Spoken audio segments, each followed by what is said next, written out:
C'est un métier, je trouve, qui allie technicité, relation avec la personne, du médical, paramédical.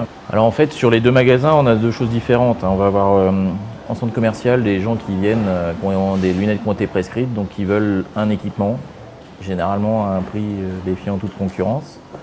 Et sur mon autre magasin, qui est plutôt typé indépendant, moyenne haut de gamme, on va avoir des clients qui viennent pour le conseil, pour les marques. Généralement envoyés par les ophtalmos, une bonne partie du temps, ou par le relationnel, c'est-à-dire des amis qui sont venus au magasin, qui ont acheté des lunettes, qui ont été très contents, qui les ont envoyées. Alors moi je connais le Silmo depuis que je suis étudiant en optique, c'est-à-dire depuis 1996.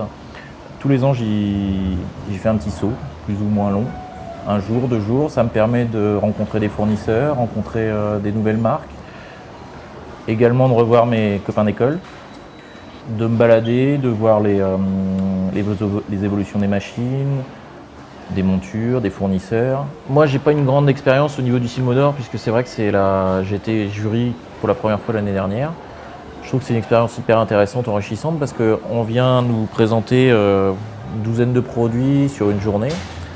Donc ça nous permet de voir des produits qu'on n'aurait sûrement jamais vus. Ça nous permet de découvrir des nouveaux éléments, des nouvelles machines, donner une appréciation, les essayer en avant-première. Je pense que le Silmo d'Or, c'est un petit plus, voire un gros plus pour la marque ou la lunette qui va gagner ce prix. Ça va sûrement guider beaucoup l'opticien pour l'achat ou la distribution de ce produit. En revanche, il est peut-être un petit peu méconnu du grand public. Il pourrait peut-être aider à développer un petit peu plus, notamment sur les lunettes ou sur les produits de vente, pas sur les machines ou pas sur les produits de l'opticien en particulier. C'est le moment de rencontrer les fournisseurs, d'avoir un petit peu tout le panel de ce qui se fait sur 3 ou 4 jours. Mais c'est surtout, moi quand j'y vais, j'essaie de rencontrer les fournisseurs, j'achète jamais au Silmo. Et j'essaie de les faire revenir, prendre des rendez-vous pour qu'ils viennent me présenter les collections ou les produits dans mon magasin. Généralement, moi le Silmo, j'essaie de concentrer ça sur le jeudi et le vendredi. Parce que le samedi, généralement, une journée un peu plus importante au niveau du magasin. Et il y a surtout moins de monde au sein du salon.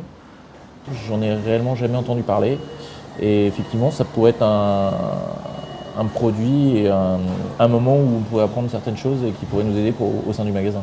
Les forums, tout ce qui est forum, atelier, bien que je ne les connaisse pas tous, je préfère venir au salon, étudier, en profiter et découvrir, ce qui nous permet d'évoluer et de faire évoluer notre point de vente après le Silmo. C'est un salon qui est très complet. Vous avez machines, lunettes, contactologie. Ça manque un petit peu de contactologie.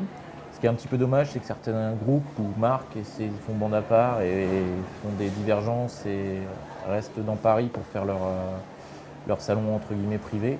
Ce que je trouve dommage, c'est que certaines marques, certains produits, on n'a pas accès. Il faut être VIP ou il faut être dépositaire de telle ou telle marque pour avoir accès au stand. Et c'est un peu dommage, même ne serait-ce que pour rêver, pour essayer d'extrapoler un jour plus tard, pouvoir avoir ce produit en magasin. Et c'est vraiment dommage que ce soit réservé à des opticiens entre guillemets élitistes. Petite chose qui est dommage, qu'on regrette un peu sur le salon, c'est qu'avant c'était Porte de Versailles, ce qui permettait aussi d'allier le salon avec une sortie parisienne et c'était beaucoup plus facile d'accès que maintenant.